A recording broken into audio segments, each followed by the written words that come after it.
명절 연휴가 시작되었습니다. 다들 평안하십니까? 바쁜 일상을 떠나 부모님을 뵙기 위해 귀향하신 분들, 지친 몸을 이끌고 쉼과 재충전을 위해 잠시 집을 떠난 분들도 계실 줄 압니다. 또는 여유 없이 지금도 일을 하거나 혼자서 명절을 보내는 분도 있으리라고 생각합니다. 저 역시 지금 일을 하고 있습니다만 하나님의 은혜로 기뻐하며 복된 주일이자 명절 시작을 맞이하고 있습니다.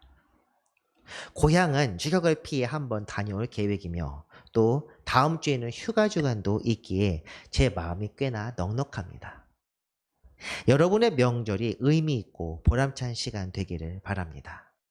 저를 위하여 기도해 주시는 형도 여러분께 특별히 감사드리며 오늘 이 자리에서 명절 인사 함께 드립니다. 추석 명절 잘 보내시기 바랍니다. 이전 같으면 명절을 보내기 위해 명절 작은 예배를 드리고 저도 고향에 잠시 내려가겠지만 올해는 명절과 함께 뜻깊은 절기가 있으므로 이렇게 서울 은평구 성전에서 예배를 드리게 되었습니다. 방송 시작할 때부터 참여하신 분들은 대기 화면에서 오늘이 무슨 절기인지 확인하셨으리라고 생각합니다. 바로 기독교 교육 진흥 주일입니다. 기독교 대한감리회에서 지정한 1년에 한 번 있는 다음 세대를 위해 기도하는 때가 바로 이때입니다. 우리 부활생명교회는 아직 교회학교가 세워지지 않았고 학생도 없지만 다음 세대를 교육하는 일을 중요하게 여기고 이를 위해 이 절기를 매년 지키고 있습니다. 오늘 말씀도 바로 다음 세대를 위한 말씀입니다. 명절 관련된 말씀은 홈페이지와 유튜브에 각각 영상과 순서지를 올려놓았으니 참고하시고 명절 중에 주님을 찬양하며 예배 꼭 드리시길 바랍니다. 그런 관계로 오늘 예배는 다음 세대를 위한 말씀입니다. 우리가 교동문을 읽을 때도 같은 말씀, 신명기 6장 말씀을 읽었는데 그때는 1절부터 5절까지의 말씀이었습니다. 이 신명기에 대해 짧게 말씀드리자면 모세가 히브리 민족을 이끌고 애굽에서 나와 가나안 땅을 향해 나아갈 때 무리바에서 하나님의 영광을 드러내지 못했다는 이유로 모세는 가나안 땅에 들어가지 못하게 되리라는 통보를 받게 되었습니다. 이 일반적인 포크와 같은 통보 앞에서 모세는 자기도 들어가고 싶다고 하나님께 간구했지만 하나님께서는 들어주지 않으시고 여기까지만 하면 된다 이렇게 말씀하십니다. 불평이 쌓일 법도 한데 모세는 하나님의 말씀에 순종하여 다시금 모압 평지 가나안 땅에 보이는 땅, 요단강을 건너 반대쪽에 있는 모압 평지에 진을 치고 모세의 임종을 준비합니다. 히브리 백성도 함께 모여서 모세의 임종을 준비하며 모세가 죽은 뒤에 가나안 땅에 들어갈 준비를 합니다.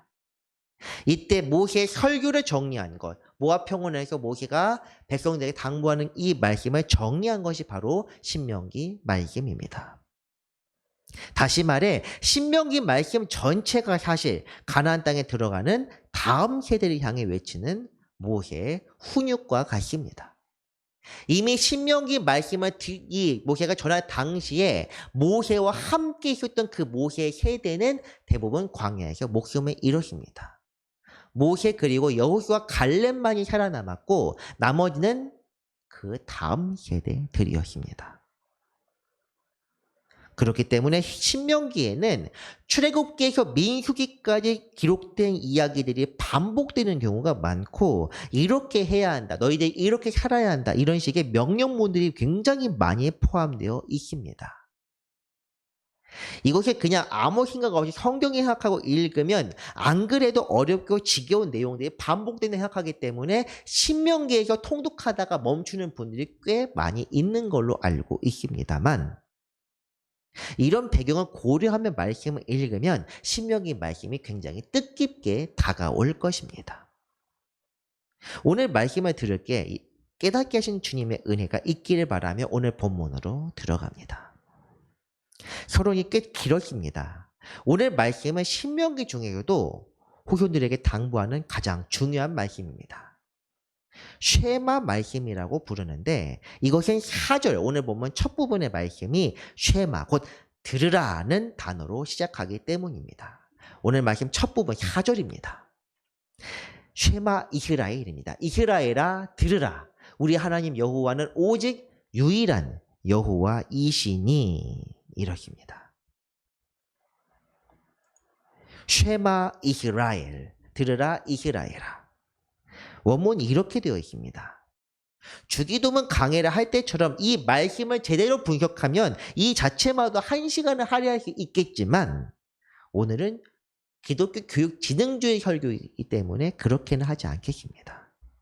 우리가 교육을 함에 있어서 가장 중요한 것 첫 번째 가르치는 대상에 대한 분명한 지식을 전해야 합니다. 본문 4절에서 강조하는 것이 무엇입니까? 바로 하나님 가르치는 대상, 우리가 섬겨야 할 대상이 무엇인지를 제대로 알려주고 있습니다. 우리가 뭔가 교육을 할 때 그 내용이 무엇인지 불분명하게 설명을 하게 되면은 이것을 왜 해야 하는지 그리고 내가 지금 무엇을 배우고 있는지 가르침을 받는 사람들이 헷갈리거나 어려워할 수 있습니다. 그렇기 때문에 항상 가르침에 있어서는 우리가 무엇을 배워야 하는 것을 분명히 이야기해야 합니다. 순종하는 것, 사랑하는 것, 그분의 뜻대로 사는 것 이런 것도 중요합니다. 하지만 먼저 하나님이 어떤 분인지 제대로 알지 못하면 아무런 소용이 없습니다. 그래서 4절에서는 우리 하나님 여호와 오직 유일한 여호와 이렇게 강조합니다. 우리 하나님, 특별히 우리 하나님이라는 말의 뜻은 주기도문 첫 번째 말씀에서 우리 아버지라는 그 표현을 통해서 이 우리 하나님이라는 것이 어떤 의미를 담고 있는지 유추해 볼 수 있습니다. 그분은 이스라엘의 하나님이요 아브라함과 이삭과 야곱의 하나님, 우리 조상들뿐 아니라 지금 우리들의 하나님이라는 것을 강조하는 것이 바로 4절 말씀입니다. 창조주요 전능자라고 하더라도 모든 것을 다 하실 수 있는 그런 분이라 해도 우리와 지금 무관한 분을 섬겨야 할 이유는 없습니다. 적어도 억지로 섬기지 못해 그분을 사랑할 수는 없습니다. 지금 우리 삶에 개입하시고 역사하시는 분, 우리에게 은혜를 베푸시는 분, 우리와 함께 하시는 그분을 그렇기 때문에 그분은 우리 하나님, 우리 아버지라 불리기에 합당하신 분입니다. 그런 분을 향해 어떤 마음을 품어야 하는지 이어지는 5절에 나와 있습니다. 너는 마음을 다하고 뜻을 다하고 힘을 다하여 내 하나님 여호와를 사랑하라. 사랑하라고 했는데 사랑은 사실 추상적인 표현입니다. 어떤 상태가 사랑인지 어떤 마음이 사랑인지 우리 스스로도 잘 알지 못할 때가 많습니다. 사랑한다고 했을 때 나타나는 어떤 증상들, 저는 증상들의 표현을 하긴 하는데 어떤 병과 같은 이런 것들 통해서 내가 누군가를 사랑하는구나 이렇게 유추할 뿐입니다.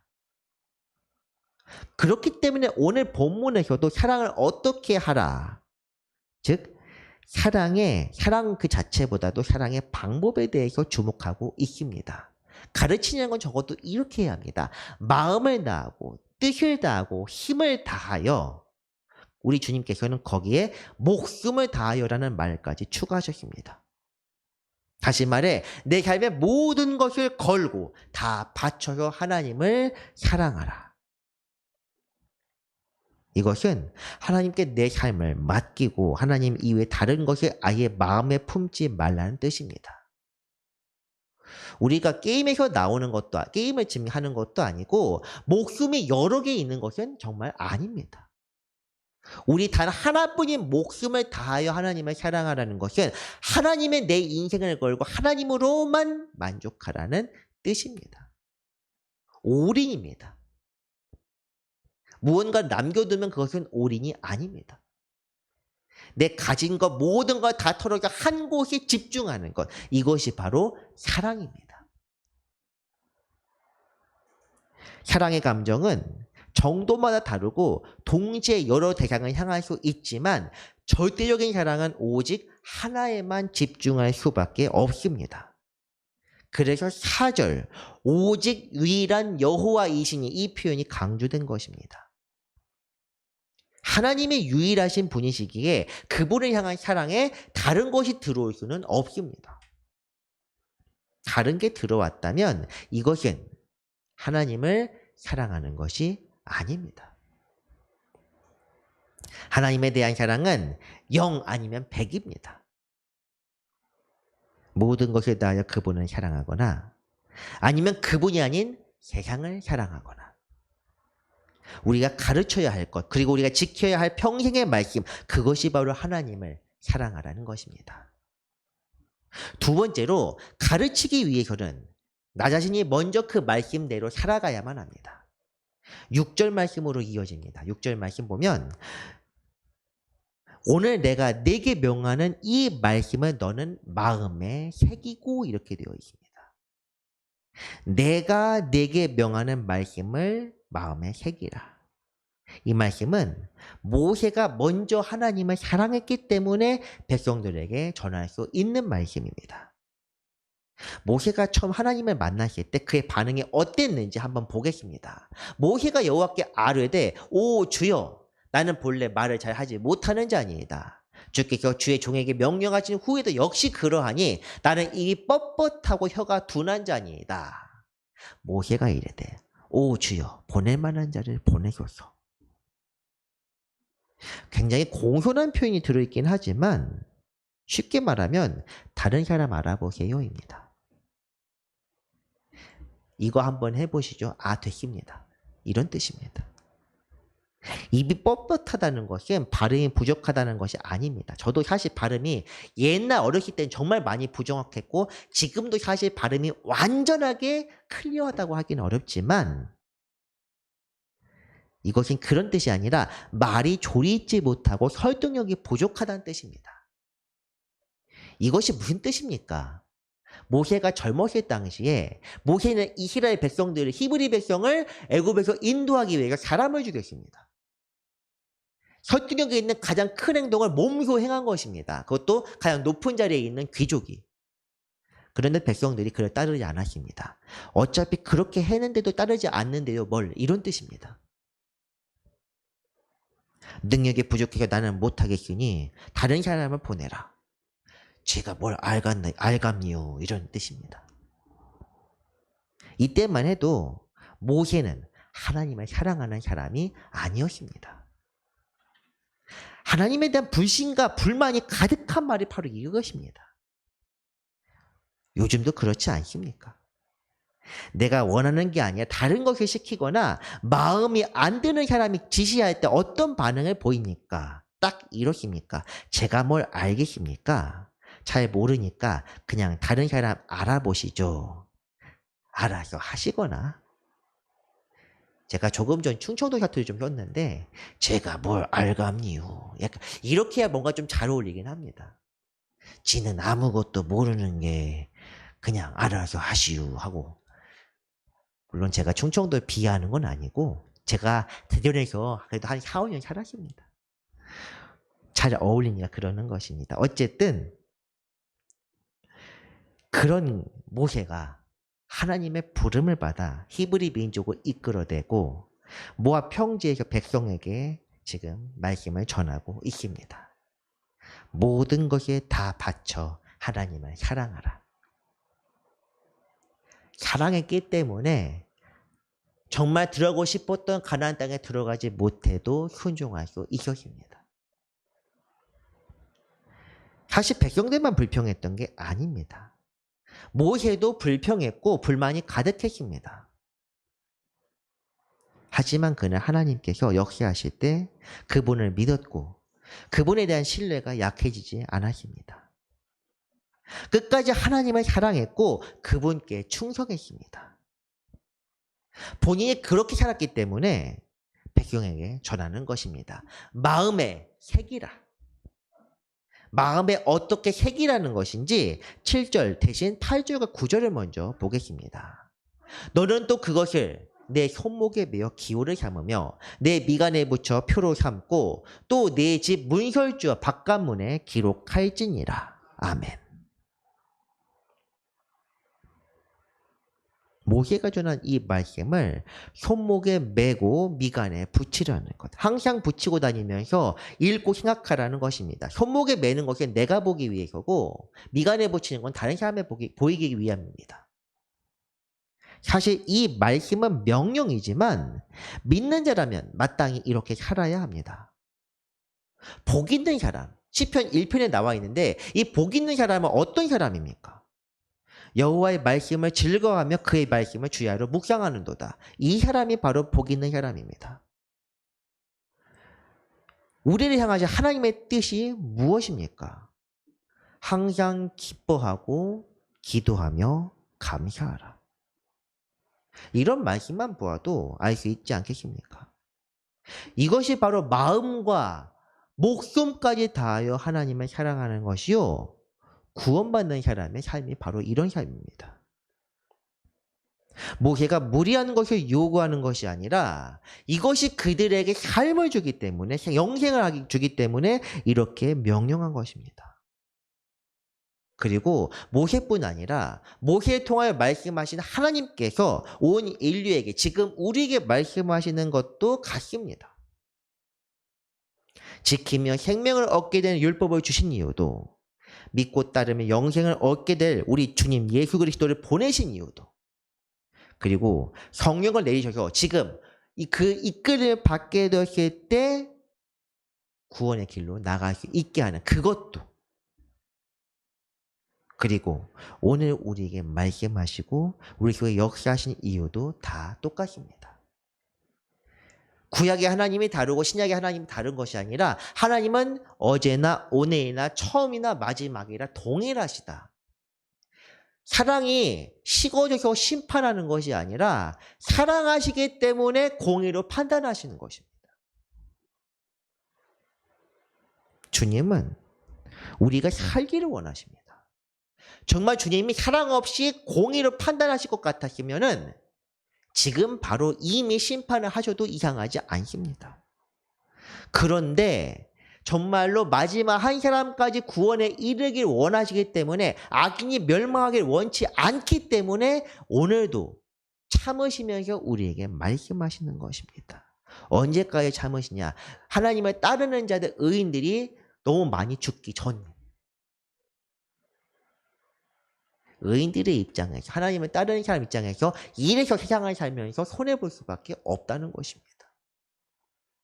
우리는 손해보고 미치고 사는 인생입니다. 왜냐?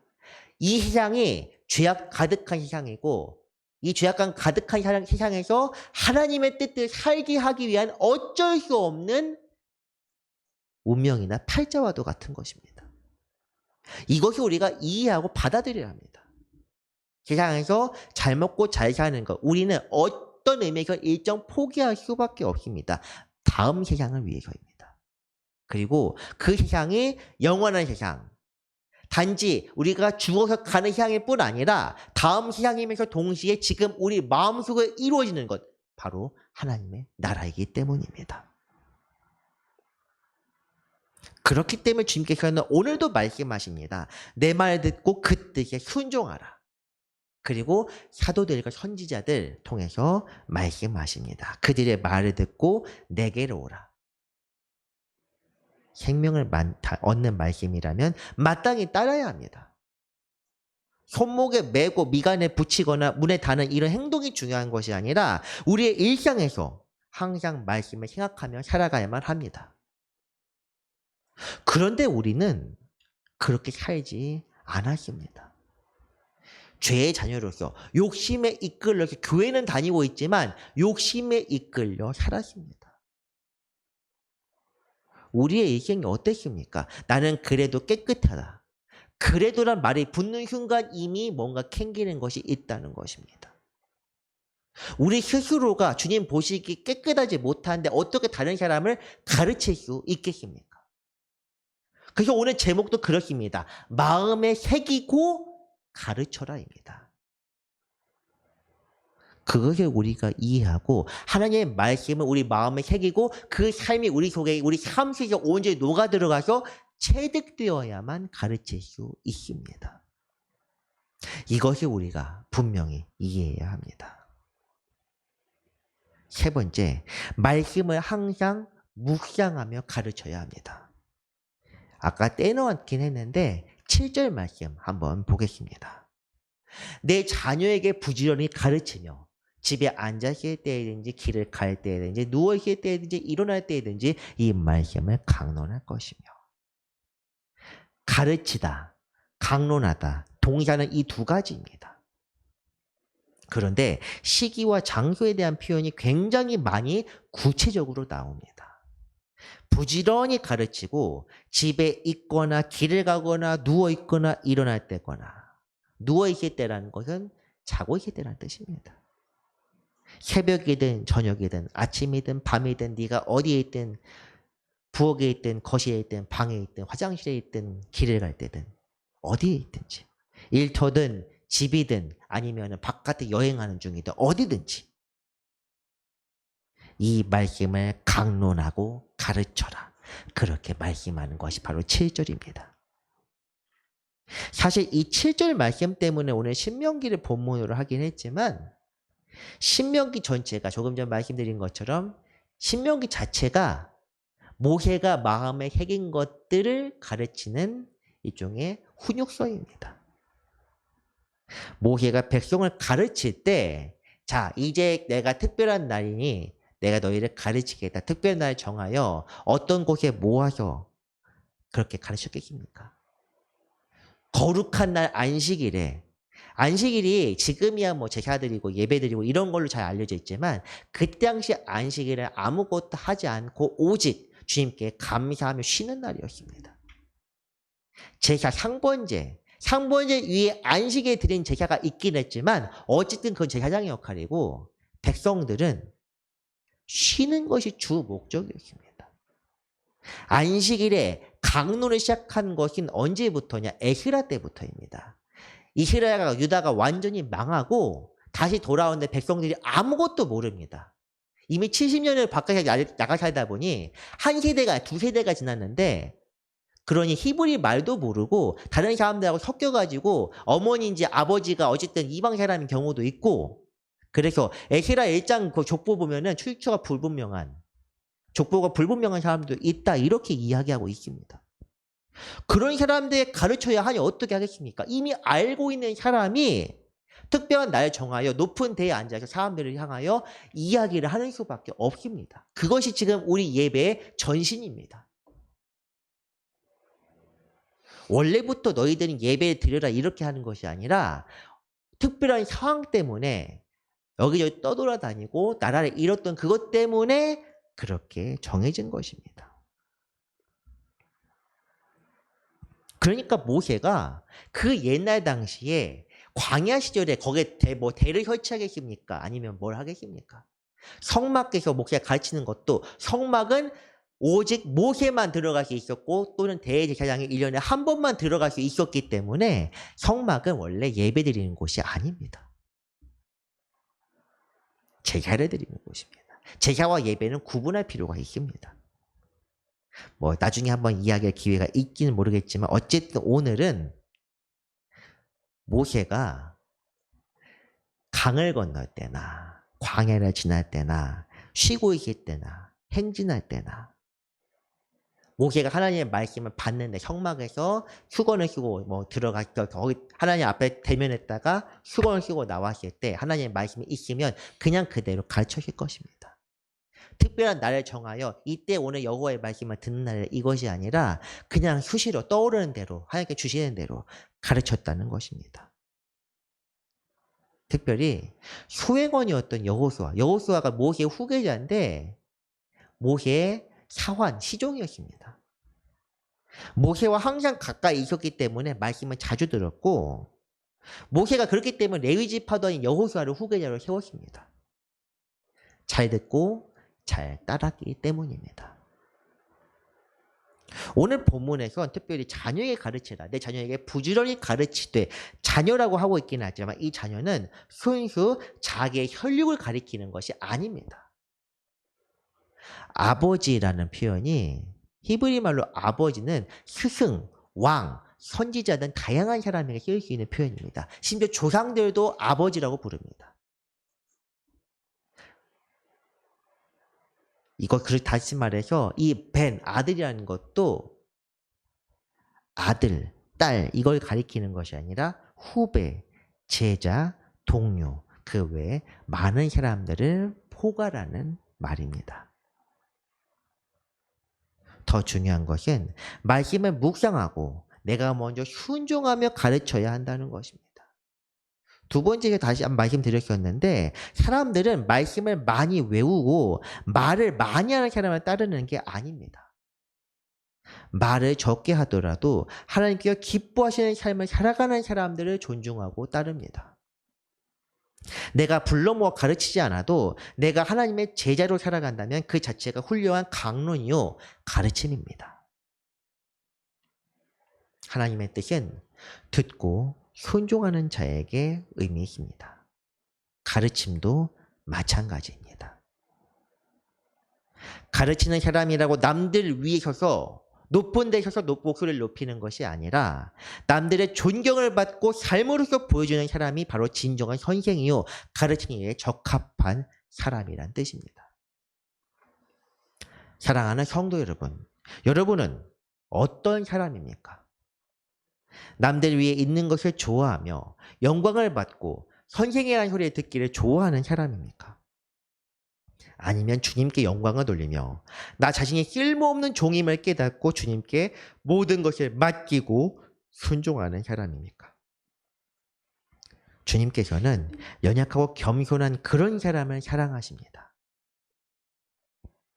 그런 사람을 사랑하고 그런 이들을 통해 하나님의 뜻을 이루십니다.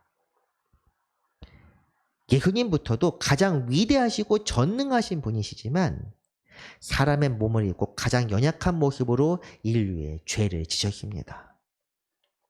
부끄럽고 괴로운 모습이었지만 그 모습을 하나님께서 가장 귀히 여기셨습니다. 세상에서는 남들 위해 서고 남들보다 더 나은 것을 원하지만 우리 주님께서는 세상의 밑바닥으로 내려가셔서 우리의 죄를 지셨습니다. 그리고 그 길을 향해 이제는 나를 따라 이곳으로 내려오라고 말씀하십니다.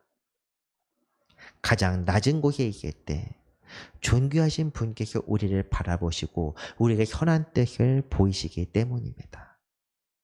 그런 삶을 살아야 하는 것, 그리고 그런 삶을 살도록 가르치는 것은 복음대로 살아가는 사람들의 마땅한 삶입니다. 말씀을 정리합니다.